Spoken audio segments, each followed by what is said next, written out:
Muy bien, muy buenas noches a todos y a todas que están aquí presentes. Primeramente, agradecerles por esta invitación. Esto que estamos haciendo es gracias a una invitación que me hizo el licenciado Ricardo Montalbán, que supongo que aparecerá en un momento más. A partir de un asesoramiento pequeñito que le hice para que él pueda trabajar en su propiedad. Me llamó un día y me dijo cómo podía sacar un permiso de quema en la ABT. El 5 de agosto creo que me llamó, y el 3 de agosto la ABT había sacado una resolución, la 149, que prohibía todo tipo de quema. Entonces se suspendía la autorización. Entonces yo le dije, Ricardo, no va a poder, entonces te recomiendo hacer esto, porque ya le había chaqueado y él quería quemar. Entonces le recomendé que toda la vegetación que tenía tumbada la pueda acomodar alrededor de los árboles que habían quedado en pie. Me dijo, pero eso es con plata. Pero bueno, es invirtiendo, es verdad. Entonces, lo hizo y me dijo, mira, ahora ya con mi cuadratrack puedo pasear por esos lugares. Y ahí surgió la idea de, ¿por qué no compartir estas experiencias con la población de San Javier, ¿no? Con los productores? Y de ahí sale la invitación. ¿Ya? Yo soy Omar Quiroga Antelo. Hace un año, exactamente el 6 de septiembre, se me designó como director ejecutivo del ABT. 10 años antes, yo fui asesor general de la Superintendencia Agraria. Entonces, para mí fue 10 años después volver a hacerme cargo de ya una institución que en aquella oportunidad nosotros habíamos planteado la fusión de las dos superintendencias, la agraria y la forestal, en una sola, y ahí nació la ABT. Lamentablemente a los mentores de la idea nos ralearon, nos sacaron de la superintendencia agraria y quedamos sin pega, así que me tuve que ir al extranjero a trabajar ese tiempo y luego volver, y ya otra historia. Entonces ahora lo que vamos a hacer es explicarles alternativas prácticas para eliminar o disminuir el uso del fuego en las actividades agropecuarias. Ese es el título de la exposición. Vamos a explicarle qué es lo que hemos experimentado, sobre todo en un municipio que ustedes lo conocen, que es Charagua. Me fui a Charagua después que salimos de la universidad, con Otto hemos sido compañeros, y allá conocí a la que ahora es mi esposa y me quedé a trabajar en Charagua. Y ahí pudimos desarrollar muchas de estas ideas que te las voy a compartir ahora. ¿Ya? Dicho esto, vamos a ir pasando las diapositivas.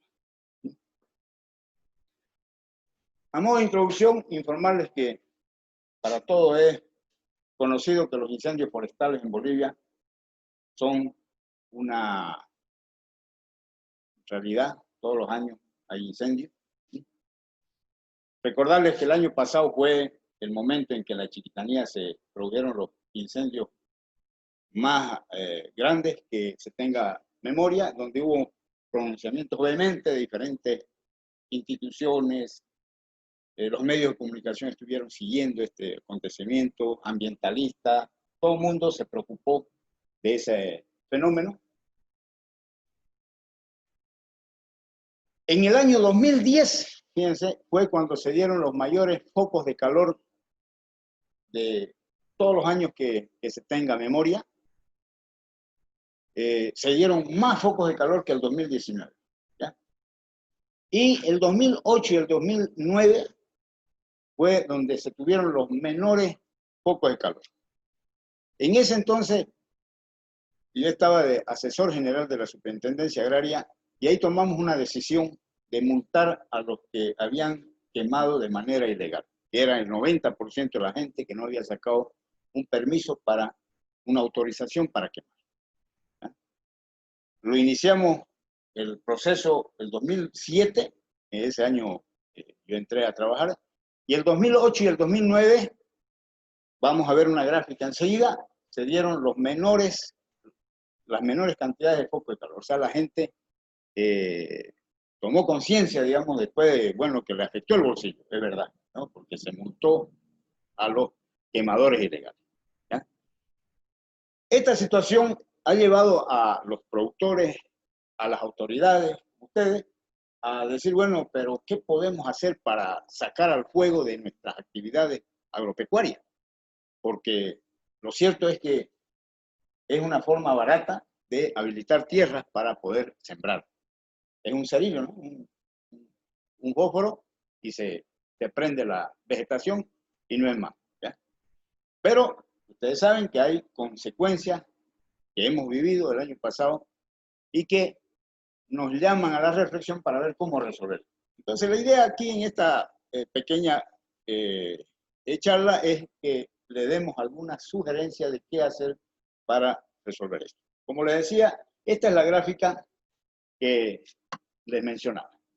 Si se fijan, en estos 2 años, 2008-2009, se dieron las menores cantidades de incendios y quemas en el país. Y el 2010, fíjense,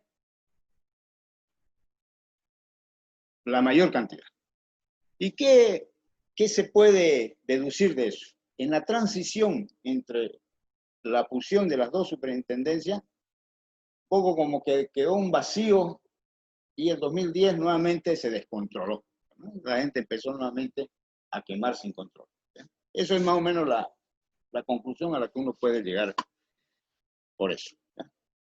Ahora vamos a ver qué dice la Constitución Política del Estado, porque eso es importante que sepamos nosotros qué nos dice la Constitución respecto a los temas ambientales. Las personas, en la primera parte referida a las bases fundamentales del Estado, deber y garantía, derecho, deber y garantía, en lo que se refiere al derecho al medio ambiente, dice, las personas tienen derecho a un medio ambiente saludable, protegido y equilibrado. El ejercicio de este derecho debe permitir a los individuos y colectividades de las presentes y futuras generaciones, además de otros seres vivos, desarrollarse de manera normal y permanente. Entonces, la Constitución está establecido en el artículo 33, esto que le acabo de leer. En el 34 dice que cualquier persona a título individual o en representación de una colectividad, si es una institución, una organización, está facultada para ejercitar las acciones legales en defensa del derecho al medio ambiente sin perjuicio de la obligación de las instituciones públicas de actuar de oficio frente a los atentados contra el medio ambiente. Y ustedes saben, hace poco se ha conocido que un tribunal internacional de defensa de la naturaleza ha sacado un veredicto respecto a las quemas que han habido el año pasado, ¿ya? No es vinculante, pero es una resolución moral, digamos, que interpela al Estado boliviano respecto a las acciones que se desarrollaron o dejaron de realizarse. Respecto a los deberes que tenemos las bolivianas y los bolivianos, dice la Constitución, nos exige proteger y defender los recursos naturales y contribuir a su uso sustentable para preservar los derechos de las futuras generaciones y proteger y defender un medio ambiente adecuado para el desarrollo de los seres vivos. Son dos deberes importantes que no estaban en la anterior Constitución Política del Estado y que ahora ya han sido incorporados en nuestra Constitución. En la cuarta parte ya referente a los recursos naturales, es este esquema el que funciona, ¿ya? Tenemos el patrimonio natural, que son nuestros bosques, nuestras reservas, todo lo que... y los recursos naturales. Los recursos naturales en general que tienen que ver con los no renovables como gas, litio, evaporítico, etc. Todos esos son de interés y vamos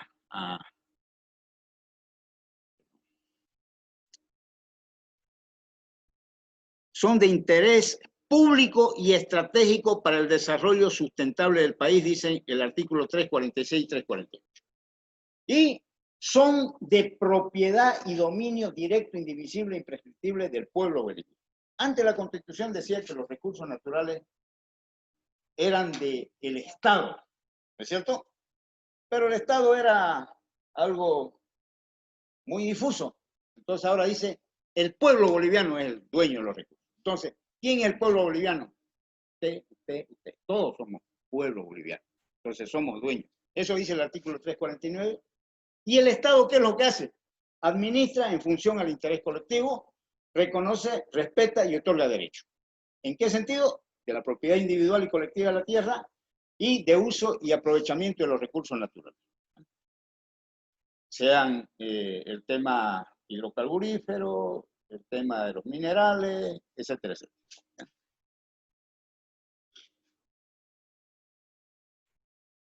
Es deber del Estado y de la población conservar, proteger y aprovechar de manera sustentable los recursos naturales y la biodiversidad, dice el artículo 342. La población tiene derecho a la participación en la gestión ambiental, o sea, la gente puede reclamar porque estamos haciendo un mal uso del recurso, digamos, y en algún momento, digamos, si no estamos contribuyendo al bienestar de la sociedad nos va a interpelar, ¿no es cierto? Entonces eso es lo que dice el artículo. El Estado reconoce, protege y garantiza la propiedad individual, comunitaria o colectiva de la tierra. Ya entramos al tema ya que le compete a ustedes como productores ganaderos o agropecuarios en general. ¿Sí? Esto dice la Constitución, ¿no? Reconoce el Estado la propiedad individual y comunitaria o colectiva de la tierra, ¿ya? En tanto cumpla la función social o la función económica. ¿Cuál es la diferencia? Ustedes la deben conocer. La función social es las pequeñas propiedades, las agrícolas o ganaderas, que solo con la presencia del dueño ahí ya están cumpliendo la función social, ¿ya? Y por lo general no son reversibles, o sea, no se pueden revertir.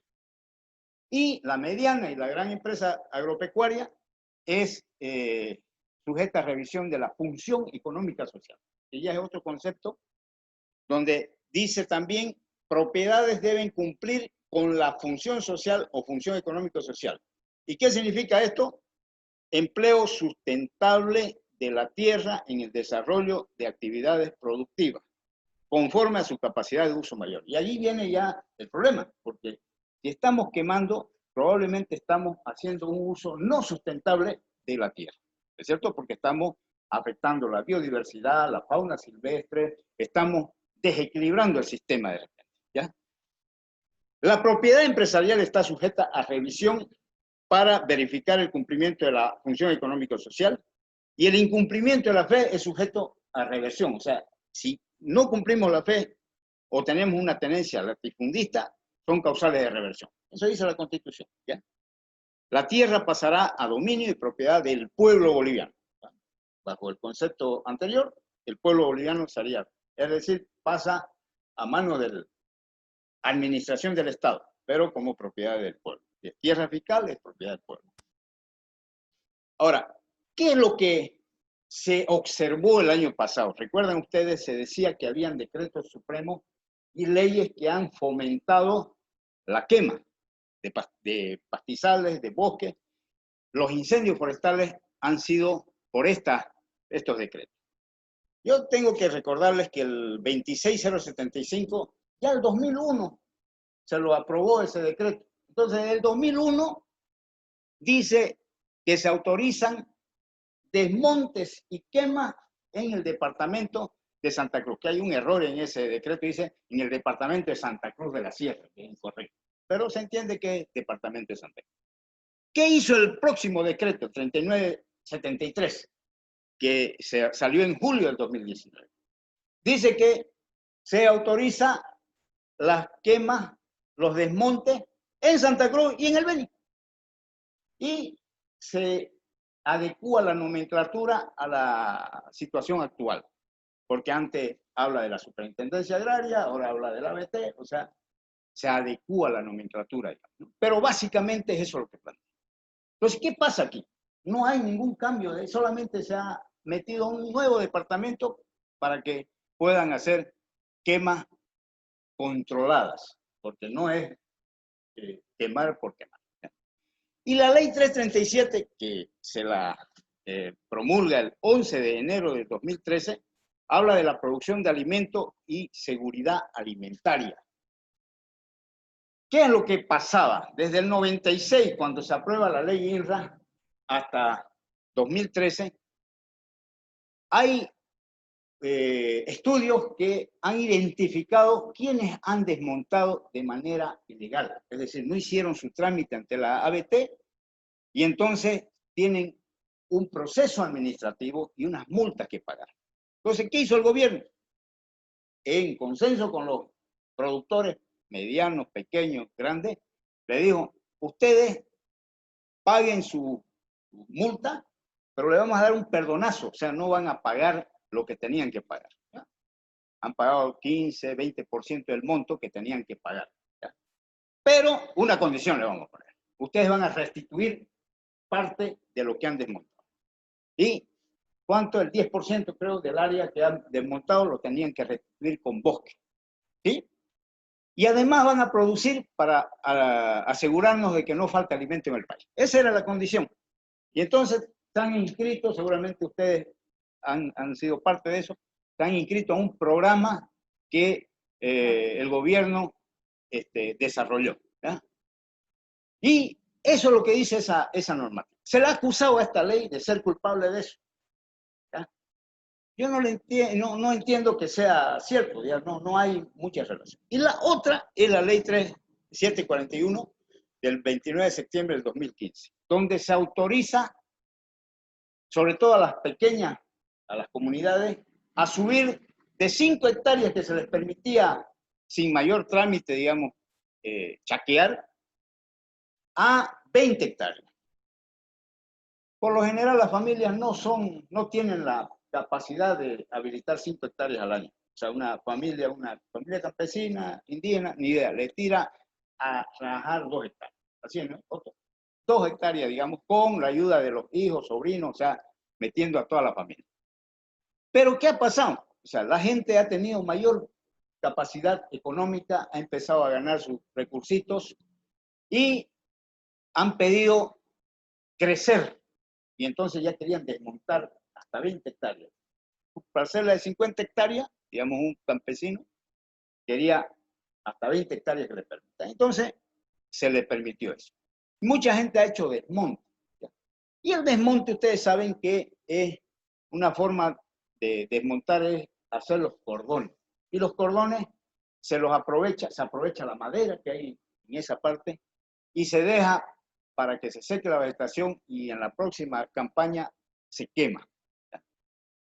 Se ha acusado de que eso ha sido motivo para que se den los incendios. ¿Ya? Yo le digo, en el momento que yo estuve en la ABT, hemos hecho una verificación de eso y en las comunidades no había esa situación. No se ha expandido el fuego a partir de esa actividad. Entonces, estas normas, digamos, que han sido observadas, en realidad no tienen la culpa de los incendios. O sea, son otros motivos, pero bueno, la gente pide que se anulen esta ley. Hasta ahora no se ha tocado, las leyes siguen vigentes, los decretos siguen vigentes. Ahora, entremos a la problemática agropecuaria.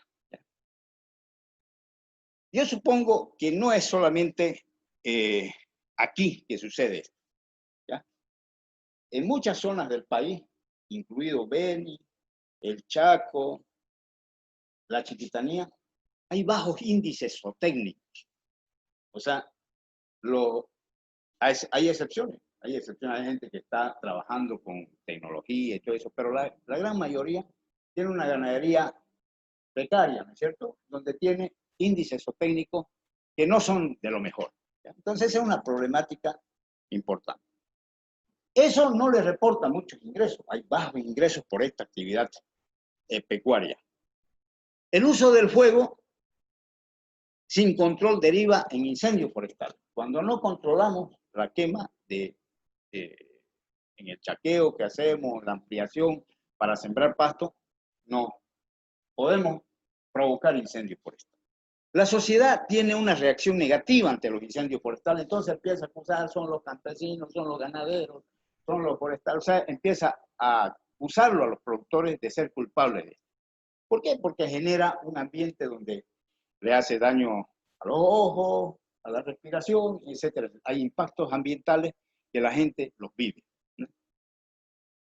¿Y qué es lo que sucede?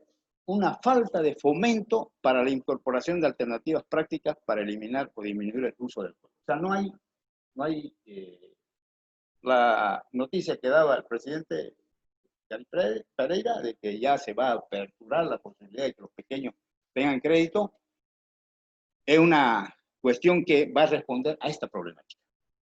¿De acuerdo? Entonces, este es contexto de la problemática en la que se desarrolla la actividad pecuaria, no solo aquí, en el Chaco, en el Beni, en todo el mundo. ¿Qué podemos hacer entonces para responder a esa problemática? Y aquí es donde yo les planteo 3 ideas. Esto que les voy a decir ahora es algo preliminar que se puede profundizar, pero es motivante para que ustedes puedan después seguir profundizando. ¿Ya? Uno es la finca integral. ¿Qué significa la finca integral? Que tenemos que ver nuestra propiedad como un todo, ¿ya? Donde no es que vamos a producir solamente ganado y lo demás nos olvidamos, sino vamos a combinar la agricultura con la ganadería, con un área de sistemas agroforestales, animales menores, y tener un conjunto de actividades que nos generen ingresos. La otra es la ganadería de manejo semi-intensivo. ¿Qué pasa aquí? Que por lo general estamos acostumbrados, y los pequeños sobre todo, a tener el ganado ahí que se críe. Y cuando necesitamos, vamos y matamos para tener unos quintitos y responder a alguna necesidad que tenemos. Una enfermedad, comprar algo, ¿cierto? Entonces esa es la forma en cómo se procede. Entonces, una alternativa es la ganadería de manejo semi-intensivo. O sea, en vez de que sea extensivo, pasar a semi-intensivo, ¿ya? Porque pasar a intensivo es otro nivel, es otro nivel. Y la implementación de sistemas agroforestales. ¿Ya? Entonces, estas 3 ideas las voy a desarrollar con algunos ejemplos que nos van a permitir ilustrar qué es lo que se quiere decir con cada uno. Aquí tenemos un esquemita donde tenemos que ordenar nuestro predio en función a las diferentes actividades agropecuarias. Entonces aquí podemos tener un área de monte, ¿ya? Tener monte, tener sistema agroforestal acá, cultivo, ¿ya? Entre ellos incluso puede haber pasturas por acá, ganadería, o sea, espacio para que esté el ganado, ¿ya? Horticultura cerca de la casa y animales menores acá que pueden desarrollarse como gallinas, chancho, etcétera, etcétera. Entonces, este es el concepto de la finca integral. ¿Ya? Se puede profundizar, se puede ver qué se adecua para esta región. ¿Ya? Eso ya es una cuestión que ustedes tendrían que profundizarlo en su momento, pero esta es la idea. Lo otro es la ganadería de manejo semi-intensivo. Fíjense en Charagua, yo tengo la experiencia de Charagua, todos los años la gente se quejaba de la sequía, que hay sequía, que hay sequía, que hay sequía, como un problema. Y yo me atreví en un momento en el año 98, a decir lo contrario. ¿Ya? Y me atreví a decir en un programa, aunque parezca una herejía, en el Chaco no hay sequía. Casi me declaran persona no grata en Charagua. Admito, porque eso generó un problema. Se empezó a discutir la gente diciendo, este técnico no tiene, ¿cómo va a decir que no hay sequía en el Chaco? En el Chaco hay sequía. ¿Y qué fue lo que yo le expliqué a una periodista ¿se acuerdan? Había un programa Gala Reporter de Galavisión, que ahora se llama Bolivisión, ese canal. Y ella, charagüeña, vino a hacer ese reportaje para mostrar al Chaco inhóspito, improductivo, triste, vacas muriéndose. Yo le dije, no, le vas a hacer daño a tu región, porque al mostrar eso, nadie va a querer venir a invertir acá. Entonces, y no es cierto además que el agua sea el motivo de que se mueran los animales. Y te voy a dar una razón. ¿Has hablado con los ganaderos? Sí, dice que se han comprado un equipo de perforación. Sí, ¿y qué más te han dicho? Que han perforado 51 pozos y todo positivo. Entonces, agua, abajo hay agua. ¿Pero qué ha pasado? Dice que se le siguen muriendo sus animales. O sea, resolvieron el problema del agua, pero se siguen muriendo los animales. ¿Por qué será? Compañero Otto, comen los animales, ¿no? Alimentación. Entonces, podés tener la cantidad de agua que querrá, y el animal, si no tiene que comer, se va a morir. Entonces, la ganadería tiene que ver con 4 factores. Agua, alimentación, manejo y genética. Cuando hemos resuelto el agua, nos vamos a dar cuenta que se siguen muriendo, entonces hay que garantizar alimentación. Cuando tengamos agua y alimentación, vamos a tener producción, pero nos vamos a estancar ahí porque no estamos haciendo un buen manejo. Pero empezamos a manejar el ganado, a hacer que el toro cubra a las vacas en 3 meses para que los terneros nazcan en un periodo de 3 meses también. Y hacemos coincidir para que los terneros nazcan cuando haya buena alimentación, la vaca dé buena leche y el ternero no se muera. Entonces vamos combinando esas situaciones, vacunamos a tiempo, hacemos. Entonces, nuestra ganadería la hacemos manejando el hato, de modo que tengamos, nosotros en el Chaco apoyamos a las comunidades guaraní. Y ahí hemos desarrollado proyectos modulares. Eran 500 hectáreas, se garantizaba agua, se dividían las áreas, se hacía diferimiento de monte. ¿Qué significa diferimiento de monte? Se encerraba 1 o 2 años, no se tocaba esa parte. Y luego se metía el ganado para que vaya y ramonee y pueda comer todo. Se hacía silvopastura en otras áreas, ¿no? Se barajeaba el monte, se sacaba todas las malezas y los arbustos y se dejaba los árboles grandes y gatum panic, el pánico verde por debajo, y esa humedad que se generaba hacía que crezca el pasto y tenían pasto garantizado para. Tenían agua, tenían este tipo de manejo. Se podía, en cierto tiempo se cambiaba al toro o a los toros que cubrían, porque ya estaban cubriendo a la madre, a la hija, a la nieta, ¿no es cierto? Y empezaba a haber un problema de consanguinidad y de disminución de la productividad. ¿Cuáles fueron los resultados? Cambios sustanciales en los índices zootécnicos. Entonces, si un ternerito nacía con 40 kilos, empezaban a nacer con 60 kilos. Ya, se ganaban 20 kilos. Si tenían que vender un torete en 140 kilos, ese torete, o 160 kilos, pesaba 190 kilos. ¿Ya? Si la vaca daba 1 litro de leche criolla, que es la que se maneja en el Chaco, aumentaba a 3 litros. ¿Ya? Y con esos 3 litritos se hacía queso para poder comprar las vacunas. Entonces, de modo que se limpiaban los costos y al final el índice canal, ¿saben ustedes? Eso es el 12% era en ganadería extensiva, con semi-intensiva entre 25 y 28%. ¿Qué significa? Que de cada 100 animales, 25, 28 animales se sacaban a la venta cada año. Y entonces ofrecían para todos los comerciantes que y venían y ofrecían por lo general en un margen de $10,000 en esa época. Ahora hay que ver, ya los costos están diferentes, pero 25 a 28 animales, $10,000. 20 socios eran, recibían $500 limpios. O sea, era como un bono, lo recibían. La inversión total que se hacía de eso eran $30,000. Que después haciendo un flujo de caja y haciendo en unos 6, 7 años uno limpiaba, digamos, y pagaba esa deuda y a partir de ahí, teniendo estable un hato ganadero de 116 animales, tenía ese ingreso casi seguro. Entonces, haciendo diferimiento de monte, manejo sostenible de pastizales, sistemas silvopastoriles, cercos vivos y cortinas rompevientos, se transforma, digamos, la situación de la ganadería y se pueden mejorar los índices. Al extremo que de ganar $2 por hectárea, se pasa a ganar $20 por hectárea. ¿Ya? Ustedes multipliquen 20 por 500 hectáreas, son los $10,000 de los que les estoy hablando. O sea, esto es realidad, no es proyecto. O sea, hay esa experiencia en Charagua, y no solamente de comunidades indígenas, hay de ganaderos.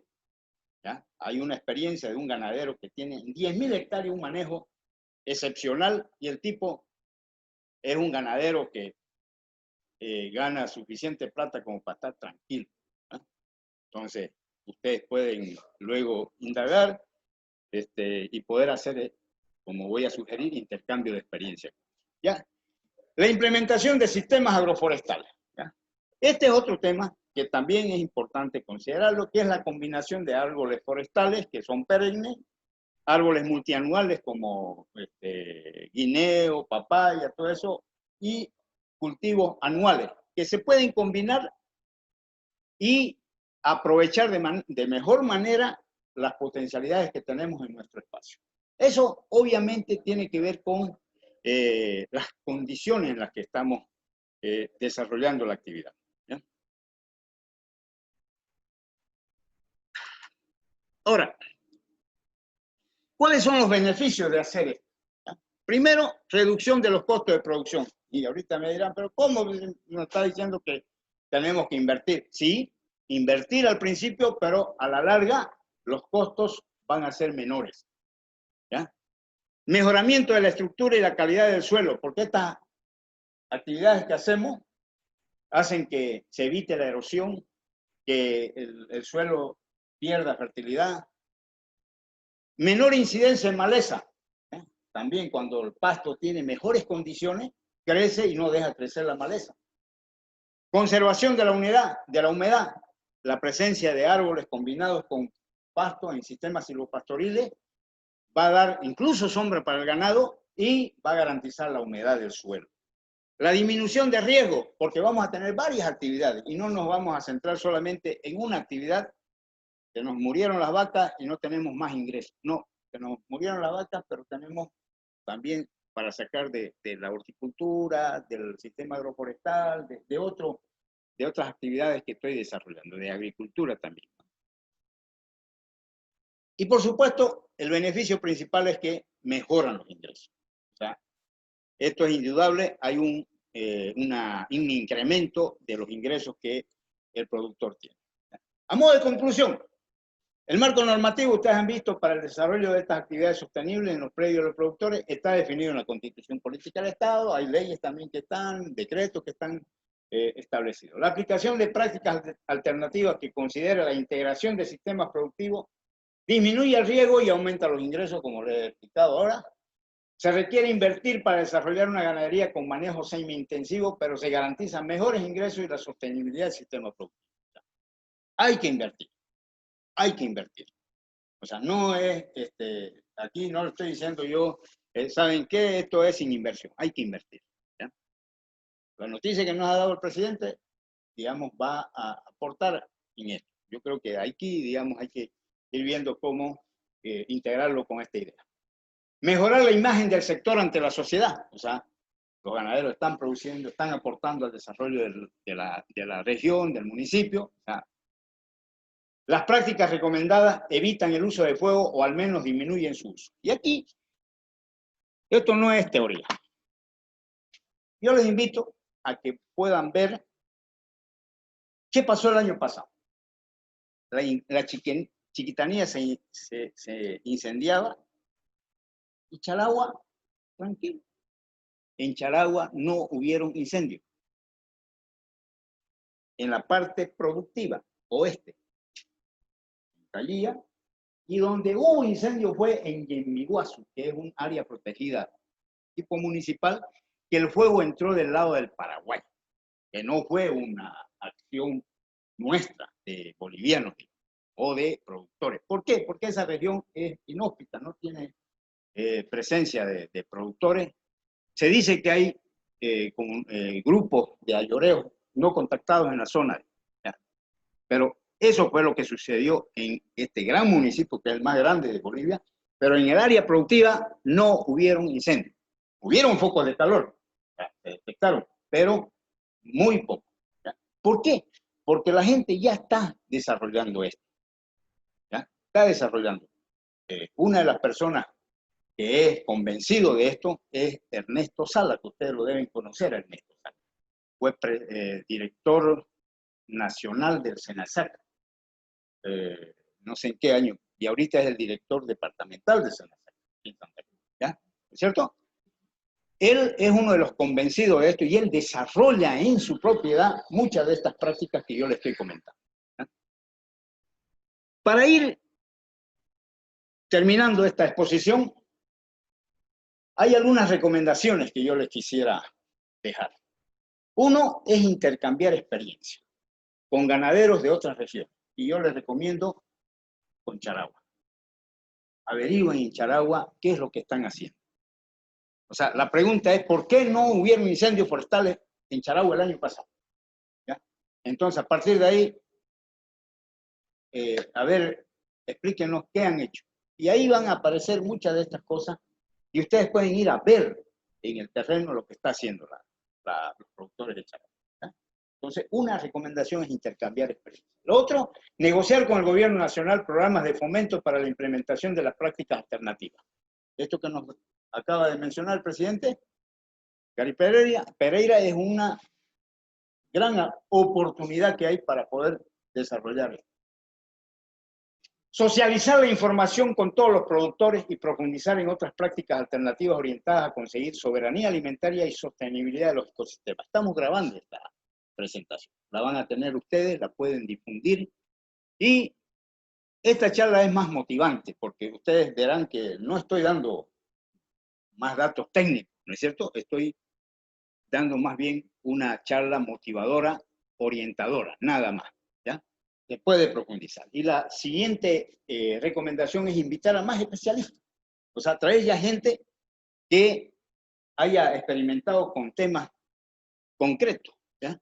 Que tengan experiencia en el desarrollo de sistemas integrales de producción como el CIA, la Universidad Autónoma Gabriel René Moreno, hay el Centro Experimental de Chuquisaca, El Salvador, ha desarrollado muchas de estas técnicas, las tienen documentadas, hay tesis, investigaciones, y se trata de ir conociendo eso e ir implementando las experiencias esas en nuestros sistemas productivos. Básicamente es eso lo que yo quería compartir con ustedes. Como le digo, más motivadora la exposición que les hago, pero que de aquí puede desencadenarse otras iniciativas que ustedes pueden emprender como productores. Les agradezco y si tienen alguna consulta, pregunta que hacer, pues abrimos el diálogo. Muchas gracias.